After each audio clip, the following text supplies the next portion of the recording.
I am proud call myself Hindu.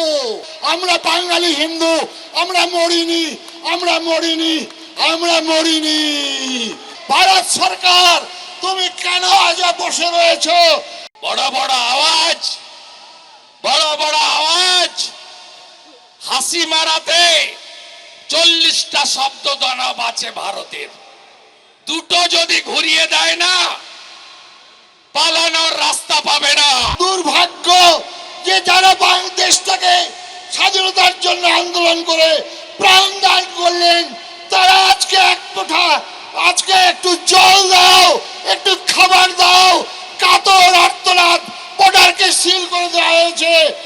Yunus সরকার যে পথে এগিয়ে যাচ্ছেন সেটা কিন্তু বিপজ্জনক পথ, এবং এই পথ থেকে সরে এসে তিনি সনাতনীদের পাশে থাকুন, সনাতনীদের জীবন রক্ষার জন্য, তাদের মান মর্যাদা, তাদের ধর্মীয় মানবিন্দু রক্ষার জন্য সক্রিয় হন। ভারত সরকার তুমি কেন আজ বসে রয়েছো?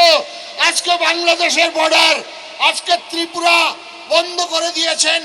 আজকে আমাদের পশ্চিমবঙ্গে আমরা যদি আলু আর পেঁয়াজ বন্ধ করে দিই, তাহলে বাঙালি বাংলাদেশের কি দুরবস্থা হবে। তারা আজকে হুমকি দিচ্ছেন, আজকে হুমকি দিচ্ছেন আজকে ভারতবর্ষকে। আজকে আমরা তাই ভারতবর্ষের প্রধানমন্ত্রীর কাছে আমরা আবেদন করেছি, স্বরাষ্ট্রমন্ত্রীর কাছে আবেদন করেছি। কেন্দ্রীয় সরকার যে ব্যবস্থা নেবে তার সমস্ত প্রিপারেশন করা দরকার। এমনি হুজুক করে লড়াই যুদ্ধ হয় না। মোদিজির উপরে বিশ্বাস করছি, মোদিজি নিশ্চিতভাবে এই বাংলাদেশের উপরে অ্যাকশন নেওয়া দরকার আছে। 29 তারিখ মাদ্রাসার বাচ্চাদের নিয়েছে সিদ্দিকুল্লাহ চৌধুরী এখান থেকে হাম দো হামারা চার, ভারতবর্ষকে, সংবিধানকে আক্রমণ করেছেন। তার জন্য পুলিশের বাধা হয়নি, হাইকোর্টে যেতে হয়নি। কলকাতা পুলিশের জলের গাড়ি, সরকারের বাস,